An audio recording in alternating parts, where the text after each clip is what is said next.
Bit of a humbling defeat for Aston Villa in the FA Cup against Chelsea, and it's another big game, another big home game, this time against Manchester United. We're going to debate the idea of Man United catching Aston Villa, because just a couple of games since the sort of malaise that was Man United previously, a couple of players come back and they start to look a little bit better, but there is still a solid gap between Aston Villa and Manchester United. Aston Villa, great result against Sheffield United. Horrific result against Newcastle after we guaranteed that they were going to win on this show. And then the Chelsea defeat didn't come from nowhere, but I mean, I think we're all a little bit surprised with Chelsea being able to sort of dismantle Aston Villa in that way, especially at home, because their home form's been so good. What's going on with Aston Villa at the moment, Nubaid? I think the Chelsea game, there's no Pau Torres. Me and James did a video on the most important players for their team, and Pau Torres didn't get mentioned, but I think he is one of their most important players. But also, we've got an Arsenal fan here who is there under Unai Emery. This is classic Unai Emery. Refuses to be adaptable when things aren't going very well. Says that this is how we play.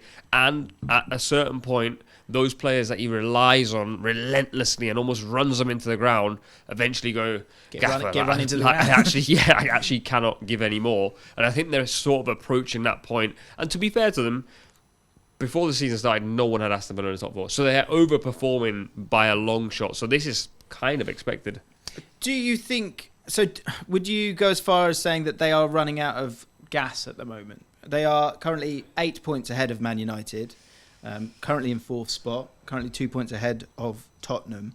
I think, look, if they can get fifth and the Champions League spot becomes available there, and then just full stop, if they're able to get Europa League after last season getting Conference League, that's a huge success. But they are in this position now, so they've got to still be gunning for top four. Do you think they can deal with the pressure of Man United and Tottenham waiting in the wings? I think Man United are looking better in recent weeks. I think they've won 4 of their last 5, something like that. So they are on the up, but there's still an 8-point gap. So I feel like it would almost be disrespectful now to say that Villa are going to crumble and United are going to leapfrog them. It might well happen, but I feel it's too early to go with that.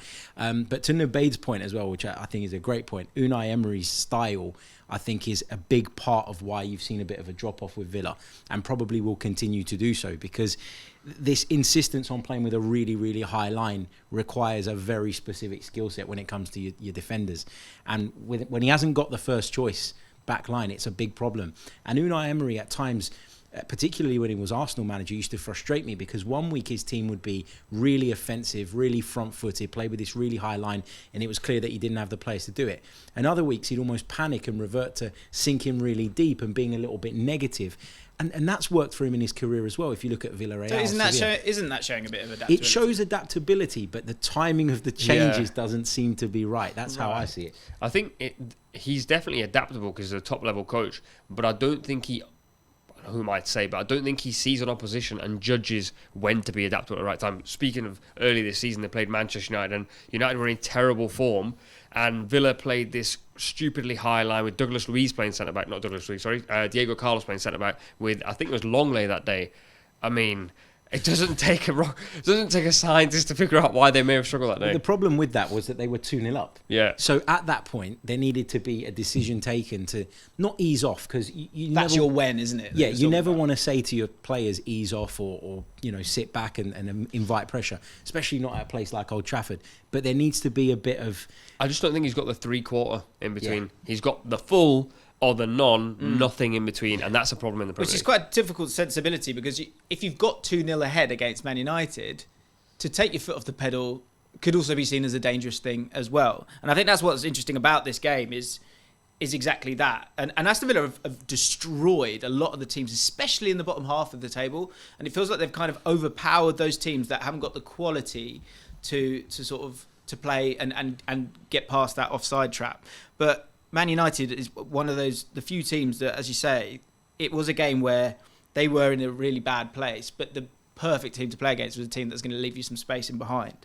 The midfields of both teams from that game to now will probably be a bit different, in particular Manchester United. First of all, Douglas Luiz, as I said, Nubaid said we did a video earlier this week, we were talking about the most important player in the Premier League right now. I had to put forward one for each team, and we put Ollie Watkins through, because I think he is so important, and I think without him they are a little bit lost. He's got his first player in the top 5 leagues to get 10 goals and 10 assists in Europe's top 5 leagues. So he's got a big game to play. But Douglas Luiz in that midfield, he has been so important and so impressive. Can he run the midfield up against Mainu and Casemiro in particular, who've come back in and look good, don't they? In the reverse fixture, to be fair, it was Bruno Fernandes who had the job of taking Douglas Luiz out of the game. And I think that was a pretty interesting tweet by Erik Ten Hag, because he almost asked Bruno to do something that he's typically a little bit loose with, and said, anytime Luiz is on the ball, you need to take it off him, which I think actually happened for the goal that made it 3-2. I think he pinched it off his toes. Right. But whereas for Manchester United, I think Casemiro still doesn't look fit. Some of the challenges he's putting in are 10 minutes late, and he possibly could have had a red card in the previous game. Kobe Manu looks calm and very good in possession. I do still think, like Harry said earlier, the 3-4 against Wolves was, you can't be left in a situation like that when you should really control the game. And I think that's where I go, does your midfield have the control? They don't have the control. They're still loose whenever they're relied upon. And I would argue that Aston Villa's midfield does have more control, but less, quality to win you a game. That's why the high line then becomes quite important. Okay. In terms of Man United, Rasmus Højlund got a goal in that game. Great celebration as well. Love him. And he's starting to find his feet. Do you think that's, again, part of that understandable narrative that a couple of extra players, the team kind of lifts itself, and now he's getting a little bit more service? Do you think he's the real deal? Yeah, I do. I watched a lot of him during his time in Serie A as well, and I thought he was a really good player in the making, but he just looked a little bit rough around the edges at times. And I think we've seen that a little bit since he's come to the Premier League as well. But you have to factor in the fact that Manchester United have been very dysfunctional at times this season. I think he's developing quite a good relationship with Marcus Rashford. That seems to be a thing. And I think Garnacho as well. His kind of running power, his ability to stretch teams, getting behind teams, it often opens up corridors for Højlund as well. So I think that front three that Manchester United can have at the moment of Højlund, Rashford and Garnacho, I think it really complements each other, and I think he's going to come good. I really do. So does it feels a bit like a bit of a fresh start for Man United? They've got, they haven't got Champions League football to deal with as well. We're coming back to, we've got the game, of course, but the season as a whole. Can you see them getting close, catching up? Do you think they can get ahead of Tottenham, or are they where they are? Harry said it's disrespectful to say they'll catch Villa. I'm sorry, Harry. I'm going to disrespect Villa. Go in there. I think they're going to catch Villa. Wow. Every time I've watched Villa over the last 4 or 5 weeks, the Sheffield United game, honestly, is so out of context. Sheffield United were awful. So there were spaces everywhere. And so I think that was a typical sort of game where if you just watch that game, you'd go, hey, Villa are the best team in the world. But then if you compare it to the previous few games, I just think they're running out of legs very quickly. And I think as for United, I don't think they've got it sussed, but they've got so many individual players that typically over the previous couple of seasons get them over the line. So I actually think Villa are going to tumble below United at some point in the table.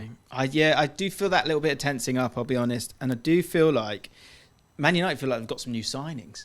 I think that's the feeling. Whereas, and everything I've seen, obviously we're always working on scraps, but Emery is so intense in his build-up as well. So I wonder if this group of players are just feeling that little bit mentally jaded as much as anything else right now. The other thing is as well that Unai Emery loves the European competition, doesn't he? And as he gets into the latter stages of the season, there will come times where he has to make a decision, because they're going to be playing Thursdays and Sundays. Yeah. And again, that's what his downfall was at Arsenal, really, where he decided to prioritise that Europa League campaign over the league. He made big changes in 2 league games, dropped points in both, went to the Europa final, and his team were played off the park. So you've got to be really, really careful with that.